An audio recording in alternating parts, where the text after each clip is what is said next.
ರಾಜ್ಯದಲ್ಲಿ ಕೆಲ ದಿನಗಳಿಂದ ಚಿನ್ನ ಮತ್ತು ಬೆಳ್ಳಿಯ ಉದ್ದದ ಹಾವಿನ ಪೊರೆಯನ್ನ ಕಂಡು ಬೆಚ್ಚಿ ಬಿದ್ದಿದ್ದಾರೆ. ಬಳಿಕ ಮದುವೆಯನ್ನ ತಪ್ಪಿಸುವುದಕ್ಕೆ ಯುವತಿಯೊಬ್ಬಳು 5 ಅಡಿ ಉದ್ದದ ಹಾವಿನ ಪೊರೆಯನ್ನ ತನ್ನ ಹಾಸಿಗೆ ಮೇಲೆ ಬಿಟ್ಟು ನಾಟಕ ಆಡಿದ್ಲು ಅಂತ ಹೇಳಿ ಪೊಲೀಸರ ತನಿಖೆ ಸಂದರ್ಭದಲ್ಲಿ ಬಯಲಾಗಿದೆ.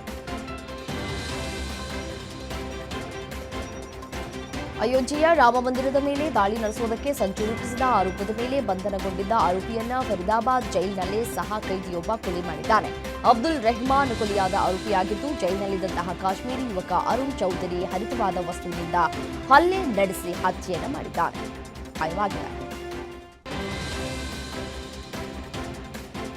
ಮಣಿಪುರದಲ್ಲಿ ಮತ್ತೆ ಹಿಂಸಾಚಾರ ಭುಗಿಲೆದ್ದಿದ್ದು, ನಾಗಾ ಬಹುಸಂಖ್ಯಾತ ಉಖ್ರುಲ್ ಜಿಲ್ಲೆಯ ಲಿಟನ್ ಪ್ರದೇಶದಲ್ಲಿ ಕುಕಿ ಮತ್ತು ನಾಗಾ ಸಮುದಾಯಗಳ ನಡುವೆ ಘರ್ಷಣೆ ನಡೆದಿದೆ. ನಿನ್ನೆ ಬೆಳಗ್ಗೆ ಗುಂಡಿನ ದಾಳಿ ನಡೆದಿದ್ದು, ಹಲವು ಮನೆಗಳಿಗೆ ಬೆಂಕಿ ಹಚ್ಚಲಾಗಿದೆ ಅಂತ ವರದಿಯಾಗಿದೆ. ಅಧಿಕೃತ ಮೂಲಗಳ ಪ್ರಕಾರ ಭಾನುವಾರ ಮತ್ತು ಸೋಮವಾರದ ನಡುವೆ ಎರಡೂ ಸಮುದಾಯಗಳ 28 ಮನೆಗಳು ಸುಟ್ಟುಹೋಗಿವೆ ಅಂತ ತಿಳಿದುಬಂದಿದೆ.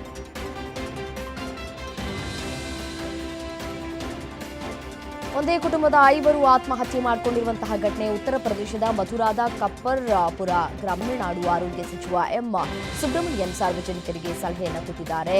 ಕಳೆದ ವಾರ ಚೆನ್ನೈನಲ್ಲಿ ಗುಂಪಾಗಿ ಕಾಗೆಗಳು ಸತ್ತಿರೋದು ನಂತರ ಅವುಗಳ ರಕ್ತದ ಮಾದರಿಗಳನ್ನು ತೆಗೆದುಕೊಂಡು ಪರೀಕ್ಷೆ ಮಾಡಿದಾಗ ಈ ಕಾಗೆಗಳಿಗೆ ಹಕ್ಕಿ ಜ್ವರ ಸೋಂಕು ತಗುಲಿರುವುದು ತಿಳಿದುಬಂದಿದೆ.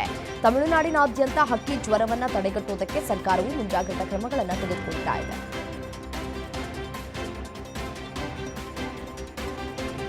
ಬಾಂಗ್ಲಾದೇಶದ ಸಾರ್ವತ್ರಿಕ ಚುನಾವಣೆಗೆ ಕೇವಲ 2 ದಿನಗಳ ಮೊದಲು ಅಮೆರಿಕ ದೊಡ್ಡ ಉಡುಗೊರೆ ನೀಡಿದೆ. ಅಮೆರಿಕ ಮತ್ತು ಬಾಂಗ್ಲಾದೇಶ ವ್ಯಾಪಾರ ಒಪ್ಪಂದಕ್ಕೆ ಸಹಿ ಹಾಕಿವೆ. ಈ ಒಪ್ಪಂದದ ಪ್ರಕಾರ ಅಧ್ಯಕ್ಷ ಡೊನಾಲ್ಡ್ ಟ್ರಂಪ್ ಆಡಳಿತ ಬಾಂಗ್ಲಾದೇಶದ ಸರಕುಗಳ ಮೇಲಿನ ಸುಂಕ ರಿಯಾಯಿತಿ ನೀಡಿದ್ದಾರೆ. ಬಾಂಗ್ಲಾದೇಶದ ಸರಕುಗಳ ಮೇಲಿನ ಪರಸ್ಪರ ಸುಂಕವನ್ನು ಶೇಕಡಾ 20ರಿಂದ 19ಕ್ಕೆ ಇಳಿಸಿದೆ ಅಂತ ಘೋಷಣೆ ಮಾಡಿದೆ.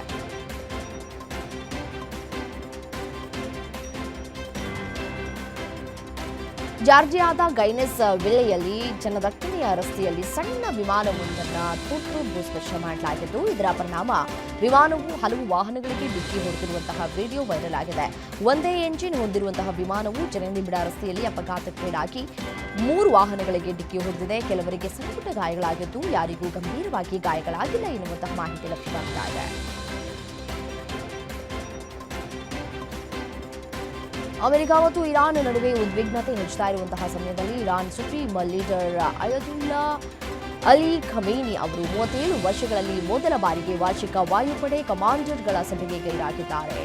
ಈ ನಿರ್ಧಾರವನ್ನು ಅಮೆರಿಕವನ್ನು ಪ್ರಚೋದಿಸದಂತೆ ಎಚ್ಚರಿಕೆ ವಹಿಸಿದೆ. ಕ್ಷಣಗಣನೆ ಆರಂಭವಾಗಿದೆ.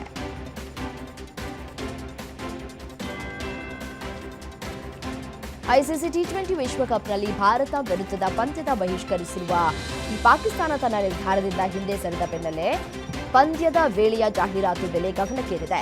ಪ್ರತಿ 10 ಸೆಕೆಂಡ್ ಸ್ಲಾಟ್ಗಳ ಮೌಲ್ಯ ಬರೋಬ್ಬರಿ 40 ಲಕ್ಷದವರೆಗೆ ಸಾಗಬಹುದು ಅಂತ ಅಂದಾಜಿಸಲಾಗಿದೆ. ಪಂದ್ಯ ನಡೆಯದಿದ್ರೆ 250 ಕೋಟಿಯ ಜಾಹೀರಾತು ನಷ್ಟದ ಆತಂಕ ಪ್ರಸಾರಕರಿಗೆ ಎದುರಾಗಿತ್ತು. ಇದೀಗ ಪಂದ್ಯ ನಿಗದಿಯಂತೆ ನಡೆಯಲಿದೆ ಎಂದಾಕ್ಷಣ ಜಾಹೀರಾತು ಬೆಲೆಯೂ ಕೂಡ ಹೆಚ್ಚಾಗ್ತಾ ಇದೆ. ಫೆಬ್ರವರಿ 15ರಂದು ಭಾರತ ಪಾಕಿಸ್ತಾನ ಪಂದ್ಯ ನಡೆಯೋದು ಖಚಿತ.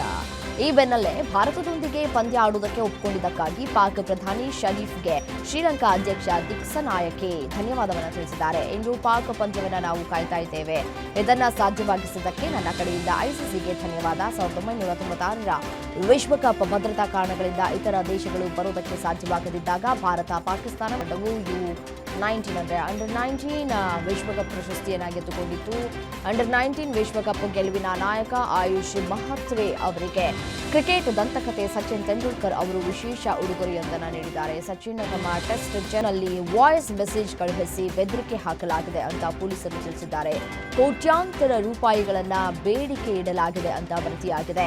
ಈ ಸಂದೇಶವು ಭದ್ರತಾ ಕಳವಳವನ್ನು ಹುಟ್ಟುಹಾಕಿದ್ದು, ಮುಂಬೈ ಪೊಲೀಸರು ನಟನಾ ನಿವಾಸದ ಹೊರಗೆ ಭದ್ರತೆಯನ್ನ ಹೆಚ್ಚಿಸಿದ್ದಾರೆ. ಬೆದರಿಕೆ ಕಳುಹಿಸಿದವರು ಮತ್ತು ಅದರ ಹಿಂದಿನ ಉದ್ದೇಶವನ್ನ ಪತ್ತೆ ಹಚ್ಚುವುದಕ್ಕೆ ತನಿಖೆಯನ್ನ ಆರಂಭಿಸಿದ್ದಾರೆ.